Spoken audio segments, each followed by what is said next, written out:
Talking to Mr. Floyd Stewart, and of course the issue today is Freedom Machines, from a POV, point of view article that was produced by public television. Of course, Mr. Stewart, you starred in that public affairs show called Freedom Machines. And we'd like to talk about Freedom Machines from that perspective. Mr. Floyd, if you sort of take some time to give us some information about how that film came into being and some of the parts that you played, and to move from there to talk about these new machines and the technology involved in it. Oh, thank you again, Dr. Haney. The Freedom Machine piece was really a profound piece of work. I really enjoyed being involved with it because what it did is it showed the different types and different levels of assistive technology for several individuals with disabling condition. It really had a diverse cast of people, which I'm proud to just be a part of it. I'm not so sure I was the star in it, but I think the cause actually was the star. I think it caused people to really understand what it means to have assistive technology.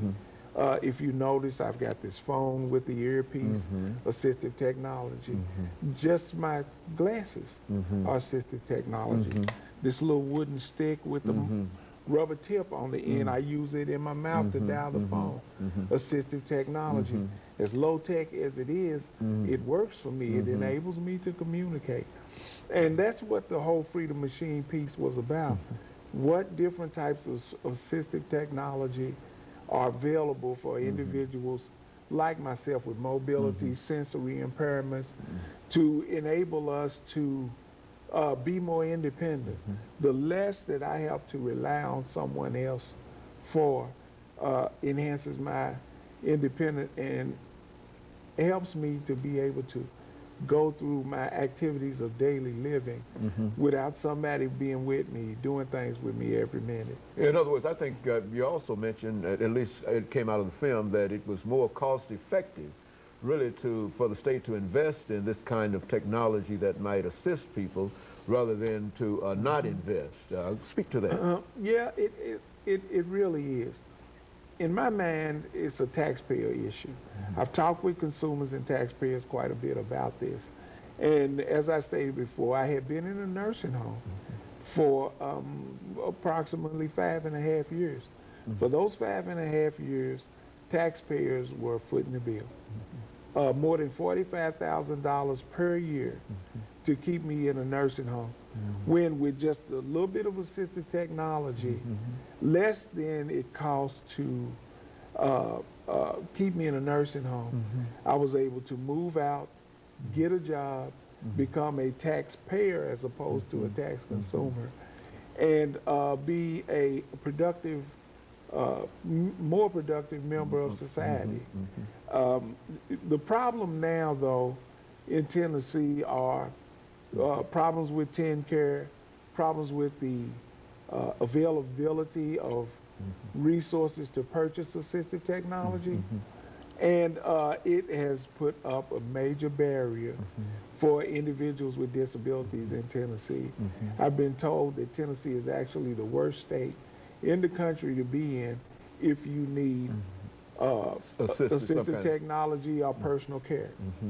And like I said, taxpayers should be incensed by this because it's throwing up a barrier that is causing taxpayers to spend money for something that could be funded a lot more cheaply. You see the problems with TennCare. The services that TennCare provides are being ratcheted down. And as much as I hate to say it, it's going to cost some people their lives, literally, because they can't access technology, they can't access the medicine. They're limited to doctor visits, 6 prescriptions a year, and that kind of thing. It's really a sad state of affairs for one of the great states in our nation. We'll have, what about the advocacies and people who support what you're doing? I mean, is there any real organization to assist you in bringing about an awareness of this lack of technology and this lack of compassion in a real sense? Yes, it is, and I have to blow my own horn here. The Center for Independent Living has been a major player in the advocacy movement to bring these issues to the forefront in Tennessee.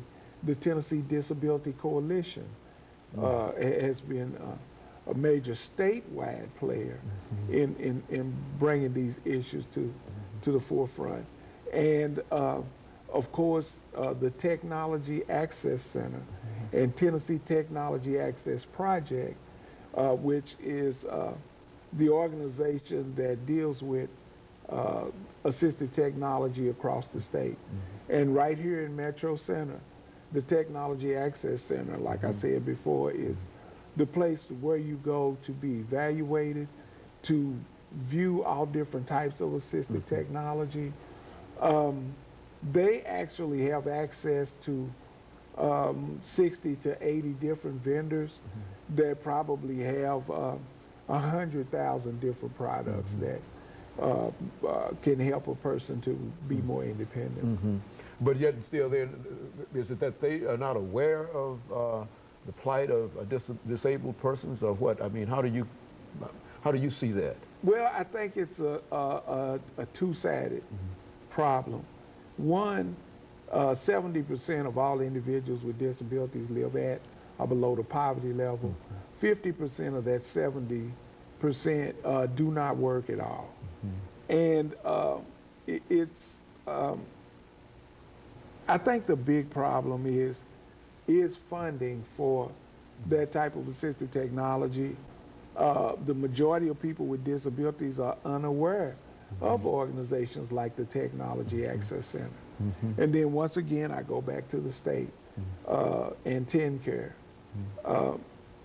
TennCare will not provide the high-level assistive technology for people with disabilities. I mean, like I said, which is a major tragedy. Okay. Well, I tell you what, Mr. Floyd, we're getting ready for our second commercial break. After we come back, we're going to have you to sort of summarize some of the things that you would like to see happen dealing with the Disability Act and some of the other things. And of course, we'll be back with our audience following this very, very short commercial break.